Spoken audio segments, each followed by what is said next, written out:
안녕하십니까, 한국남자입니다. 살다 보면 단종된 차들이 많이 있잖아요. 기억 속에서 완전히 지워진 차도 있는가 하면 뭔가 좀 그리운, 다시 나왔으면 하는 차들이 꽤 있어요. 근데 이번에 미국 GMC라는 회사에서 사실 저 개인적으로는 단종이 될 때 좀 아쉬운 부분이 없지 않아 있었거든요. 그런데 이 부분을 계획해서 단종을 했다고 저는 생각을 해요.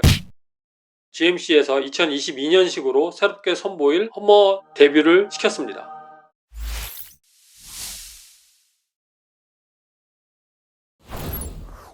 이번에 돌아올 허머는 2021년 후반부터 판매를 시작한다고 하는데 100% 전기차로 돌아왔어요. 허머가 전기차다. 참 어색합니다. 이렇게 듣기에는. 일단 이 차가 어떤 모습으로 오게 될지 한번 보도록 해볼게요. 제가 오늘 드리는 말씀은 실제 차도 없고 하지만 이 GMC에서 발표한 내용 그대로를 여러분께 읊어드리는 것이니까요. 이렇게 나오겠구나. 여러분도 한번 상상을 해보시고 정말 대단한데? 이건 별론데? 뭐 이렇게 서로 각자 한번 생각해보는 시간을 갖도록 하죠. 연식은 좀 전에 말씀드렸듯이 2022년식으로 나옵니다. 그리고 차 이름은 GMC 허머 EV예요. 100% 전기차로 나오는 거예요. 그래서 처음에 나온 전기차는 에디션 1 버전으로 나오게 됩니다. 그 뒤에는 여러 가지 옵션의 차들이 나온다는 얘기겠죠. 그렇게 해서 예상을 해보고 이 차의 기본적인 내용은 All Electric Offroad예요. 그러니까 100% 전기차인데 오프로딩을 위한 차라고 GMC에서는 얘기를 했습니다. 추세를 보면 이게 전기차가 일반 길 말고 오프로드 차에도 계속 이제 적용을 한다고 보여져요. 그러다 보면 우리들이 잘 가는 아니면 인기가 많은 이런 오프로딩 코스에 전기 충전을 위한 시설물들이 꼭 있어야겠다 이런 생각도 해보게 됩니다. 그래서 어떤 전기차로 나오냐 한번 보죠. 일단 마력수가 어마어마합니다. 자그마치 1000마력이에요. 제로 60마일, 미국에는 마일로 표현하니까 일단 속도 자체를 제로 투 60마일로 됐습니다. 그러니까 대략 한 96, 7km 정도 되는데 제로 100은 여기서 0.1이나 0.2초를 더하면 대충 제로 100의 데이터하고 맞아 떨어져요. 제로 60마일이 3초입니다. 제로 100 정도는 3.1초 정도 될 걸로 보여요. 상당히 주행 능력이 탁월한 그리고 힘이 어마어마한 이런 차로 허머가 탄생되는 것을 이 데이터상으로 볼 수가 있네요.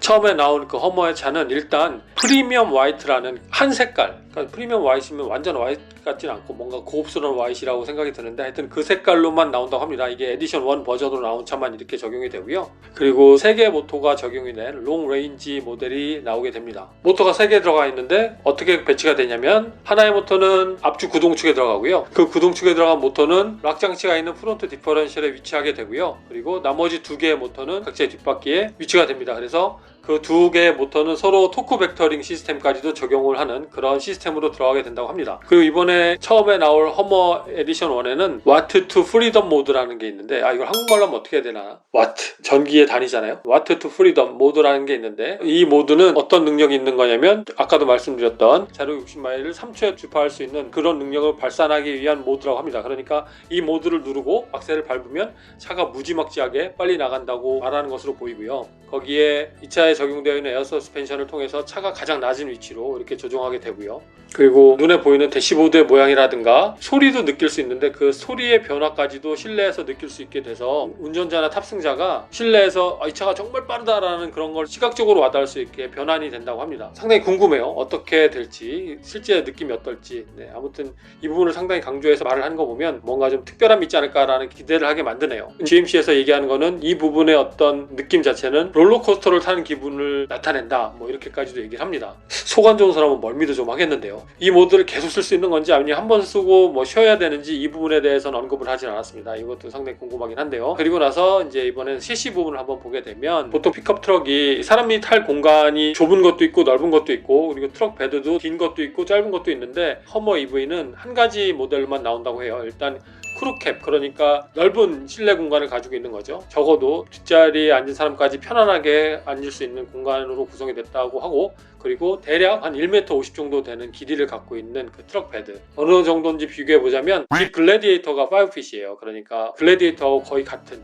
아니면 콜로라도나 아니면 레인저 이 정도의 그 트럭 베드하고 사이즈가 거의 비슷하다고 보면 틀리지 않을 거라고 보입니다. 그리고 이번에 나온 허머 EV의 가장 특징적인 셰시를 표현하는 게 스케이트보드라고 해요. 스케이트보드를 여러분들이 딱 느끼게 되면 발을 올려놓을 수 있는 넓은 판 밑에 바퀴가 4개 달려있는 거잖아요. 이번에 나온 허머 EV도 이런 형식의 셰시가 적용된다고 합니다. 왜 이렇게 만들었냐? 다들 아시겠지만 배터리 올릴 공간 때문에 최대한 배터리를 올리면서 오프로딩에 들어가서 차의 뼈대가 계속 유지할 수 있는 그런 강성을 갖기 위한 플랫폼을 스케이트보드 타입으로 결정해서 만든 걸로 보입니다. 플랫폼의 서스펜션은 다 독립평가 서스펜션, 인디펜던트 서스펜션 시스템이 들어가 있습니다. 그러니까 이건 실제로 봐야 될 것 같은데 왜냐면 기본 기본적으로 엔진이 달려있는 차, 트랜스미션이 달려있는 차 같은 경우는 구동 전달 방법 때문에라도 엑셀이 필요하고 거기에 따라서 그 엑셀에 연결되어 있는 스프링이나 아니면 쇼크업서버를 연결해서 서스펜션을 조정을 했는데, 이 차 같은 경우는 그냥 모터에서 바로 나가잖아요. 특히 뒷바퀴 같은 경우는 양쪽 바퀴에 모터가 따로 하나하나씩 다 있으니까 우리가 생각하는 그런 큰 수박통 디퍼런셜에서 나가는 그런 엑셀 같은 경우는 필요가 없기 때문에 저 개인적으로는 독립평가 방식을 적용해서 오히려 오프로딩을 더 잘할 수 있는 능력으로 만들지 않았을까라는 기대는 해봅니다. 우리가 알고 있는 엔진이 달려있는 오프로딩 차하고는 좀 더 다른 방식이라고 생각을 해요. 그렇게 해서 이제 독립평가 방식을 사용하게 되고, 그 플랫폼 위로는 우리가 아는 유니바디식 모노코크 타입의 구조로 만들어졌다고 합니다. 저 차하고 비슷하대요. 아시는 분 아시겠지만 옛날에 쉐비의 아발란치란 차 트럭이 있습니다. 그러니까 픽업 트럭인데 풀사이즈예요. 어떻게 보면 타호라든가 6컨의 바디에 뒤에만 잘라내고 트럭 형식으로 만든 그 차였는데, 그 차와 거의 비슷한 컨셉으로 이루어졌다고 합니다. 그래서 전반적으로 이 허머 EV의 공간이나 구조를 보게 되면 현재 있는 GMC 시에라 1500 AT4 약간 오프로딩에 특화되어 있는 트럭이죠. 또 쉐비 실버라도 1500 트레일 보스, 이 두 차하고 비슷하다고 디자이너가 얘기를 했어요. 그리고 차를 딱 봤을 때 앞모습이 상당히 넓어 보이게 디자인을 했다고 해요. 근데 이 부분은 그 포드 랩터가 사실 되게 넓어 보이잖아요. 팬더 플레어가 더 나오면서 우리가 말하는 오버팬더 형식이 되면서 차가 앞에서 봐도 되게 웅장해 보이고 하는데, 이런 것들을 경쟁 모델로서 추구했다고 디자인은 얘기를 했다고 합니다. 그래서 그런 셰시를 가지고 있다. 어떻게 보면 당연하면서도 좀 더 특별한 느낌이 되지 않을까라는 그냥 예상을 해보고요. 차에 구성된 걸 보면 일단 이 차는 브롱코나 랭글러처럼 지붕을 다 벗길 수가 있어요. 지붕을 4개의 패널로 벗길 수가 있는데, 그 4개의 패널을 벗기면 어디다 놔야 되냐, 어디 나가서 뚜껑은 열었는데 둘 데가 없으면 곤란하잖아요. 근데 이거는 다른 엔진이 달려있는 오프로드보다 좋은 게 앞에 프론트에 있는 트렁크 공간이 있어서 그 부분에다가 벗긴 지붕을 수납할 수 있는 걸 만들어 놨다고 합니다. 그러니까 지붕을 벗기고, 보통 엔진이 달려있는 오프로더들은 트렁크에 이걸 넣게 되는데, 트렁크에 넣다 보면 우리가 갖고 가야만 되는 이런 장비들이나 액세서리들을 실기가 어려울 수 있잖아요. 그런데 이거는 프렁크로 넣을 수 있기 때문에 트렁크 공간을 그대로 이용할 수 있어요. 그래서 이런 부분은 상당히 잘 이용을 했다라는 생각이 들고, 이게 전기차의 장점이죠. 이 차의 뒷유리도 아예 없앨 수가 있어서 오픈 에어링 드라이빙을 즐길 수 있다고 합니다. 그리고 제가 얼마 전에 영상에서 보여드렸던 그 트렁크 커버 있잖아요. 네, 트렁크 커버를 허머 에디션 1 모델에는 적용을 했는데, 제가 말씀드렸던 말아 올리거나 3번 접어서 올리거나 이런 게 아니라 모터가 달려 있어서 그 트렁크 커버가 자동으로 싹 말려들였다가 싹 빠져나오는 리트랙터블 토너 커버라고 여기서 얘기를 하는데, 그 트렁크 커버가 적용이 됐다고 합니다. 이것도 애프터마켓용으로 살 수 있는데요, 되게 비싸요.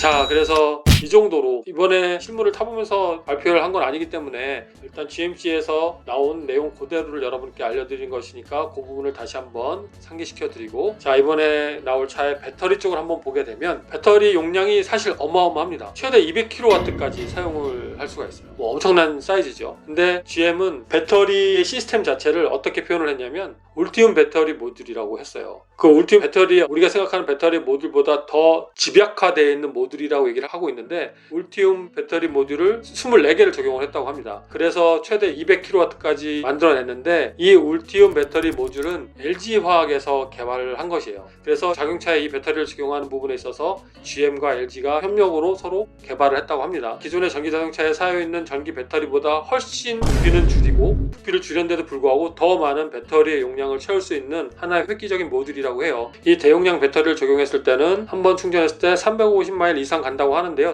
킬로미터로는 그렇게 크게 와닿진 않네요. 배터리 용량에 비해서는. 왜냐면 보통 테슬라 요즘 롱레인지 같은 경우도 거의 600km 가지 않나요? 뭐 저는 그렇게 알고 있는데, 아무튼 어쨌든 350 플러스예요. 그러니까 왜 이렇게 표현을 했는지 모르겠는데 이거보단 더 많이 갈 수 있다는 표현이겠죠. 또 하나, 좀 전에 얘기했던 그 울티움 배터리 모듈 같은 경우는 급속 충전기를 연결했을 때 채워지는 전기 용량도 직류 충전 장치죠. 350kW까지 충전할 수 있는 기능을 갖고 있다고 하는데요. 쉽게 말하면 10분 충전하면 100마일, 그러니까 160km 정도 갈 수 있는 충전 능력이라고 해요. 충전 시간이 짧아지는 건 저는 무조건 대환영입니다. 모든 분들이 마찬가지겠지만. 그런데 10분 정도 충전해서 160km 정도 간다. 이거는 좀 더 한 스텝을 나간 분명히 발전된 배터리의 기능이라고 보고요. 이게 우리나라 회사가 했다니까 참 기분이 좋네요. 그래서 이런 발전된 배터리의 기능과 차량 성능이 이번에 나올 허머 EV에는 적용이 되어 있다라고 이렇게 광고를 하고 있습니다.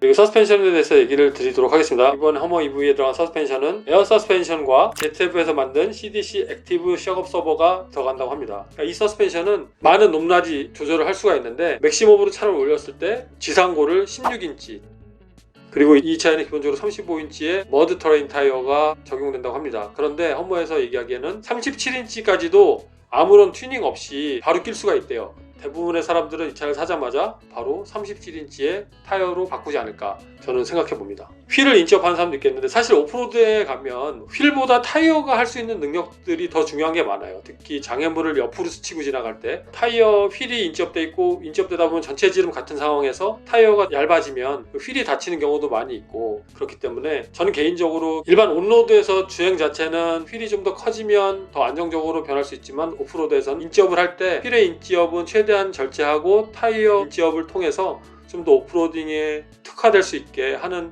인치업 방법도 상당히 좋을 거라고 저는 생각을 하고 대표적인 차가 랩터죠. 포드 F150이든 어떤 다른 픽업 트럭도 좀 더 스타일리시하고 기능적으로 우수하게 표현할 때 휠을 인치업을 해요. 17인치, 18인치, 19인치, 20인치까지 적용을 해서 이렇게 하는데 랩터만큼은 옵션에 휠 자체는 키우지 않습니다. 17인치도 적용을 하고 나중에 튜닝할 때도 타이어를 인치업하라고 이렇게 권고를 합니다. 그 이유가 바로 그 타이어가 오프로딩에서 해줄 수 있는 기능들이 많기 때문에 특히 또 공기압을 좀 빼고 많이 운행을 해야 되잖아요. 그러니까 그런 부분 다른 얘기를 빠졌는데 아무튼 이 험머는 37인치가 튜닝 없이 들어갈 수 있다. 나름 오프로딩을 즐기는 운전자들이 원하는 방향으로 작업을 하지 않았나라는 생각을 해보게 됐습니다. 자, 그리고 인테리어 한번 보면 센터 모니터가 13.4인치짜리가 들어가고 인포테인먼트 시스템의 스크린이고 그리고 계기판은 12.4인치의 풀 디지털 게이지가 적용이 되고요. 험머 EV에는 총 18개의 카메라 뷰가 있대요. 어마어마하죠. 군데군데 카메라가 다 있는 거예요. 그런데 여기서 가장 특징적인 게 바닥을 볼 수 있는 카메라도 설치가 되어 있다고 합니다.